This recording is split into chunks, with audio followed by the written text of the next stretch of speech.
മാസങ്ങളുടെ കാത്തിരിപ്പിന് വിരാമം. മൂന്നാർ മാട്ടുപ്പെട്ടി ഡാമിൽ വീണ്ടും ബോട്ടിംഗ്. വെള്ളമില്ലാതെ നിലച്ച ബോട്ടിംഗ് പുനരാരംഭിച്ചതോടെ സഞ്ചാരികൾക്കും ഇരട്ടി സന്തോഷമാണ്.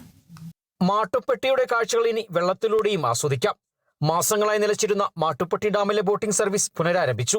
1.5 മാസത്തോളം നിർത്തിവെച്ചിരുന്ന BTPCയുടെയും ഹൈഡ്രോസിന്റെയും ബോട്ടിംഗ് ഇന്ന് പൽക്കാലം മാട്ടുപ്പെട്ടി ഡാമിൽ പുനരാരംഭിച്ചിട്ടുള്ളതാണ്.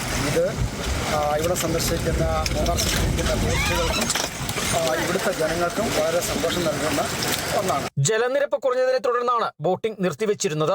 ഇതോടെ മാട്ടുപ്പെട്ടിയിലെത്തുന്ന സഞ്ചാരികൾക്ക് ഡാമിലെ ബോട്ടിംഗ് ആസ്വദിക്കാനാകാതെ നിരാശരായി മടങ്ങേണ്ടി വന്നിരുന്നു. മൂന്നാറിലെത്തുന്ന സഞ്ചാരികളുടെ പ്രധാന ആകർഷണങ്ങളിലൊന്നാണ് മാട്ടുപ്പെട്ടി ഡാമും ഇവിടുത്തെ ബോട്ടിംഗ് സൗകര്യങ്ങളും. ശാന്തമായ ജലാശയത്തിലൂടെയുള്ള ബോട്ട് യാത്രയിൽ ചുറ്റുമുള്ള പച്ചപ്പും മലനിരകളുടെ മനോഹര കാഴ്ചകളും ആസ്വദിക്കാം. ഇപ്പോഴിതാ ബോട്ടിംഗ് വീണ്ടും തുടങ്ങിയതോടെ മാട്ടുപ്പെട്ടിയിൽ സഞ്ചാരികളുടെ തിരക്കിനും ആവേശത്തിനും വീണ്ടും ചൂടേറി. നാളുകളായി കാത്തിരുന്ന ബോട്ടിംഗ് തിരിച്ചെത്തിയതിന്റെ സന്തോഷത്തിലാണ് സഞ്ചാരികളും. മാട്ടുപ്പെട്ടിയുടെ വിനോദസഞ്ചാര ഭൂപടത്തിൽ വീണ്ടും ബോട്ടിംഗ് സജീവമാകുമ്പോൾ സഞ്ചാരികൾക്കും ഇനി യാത്രയുടെ ആസ്വാദനം ഇരട്ടിയാകും.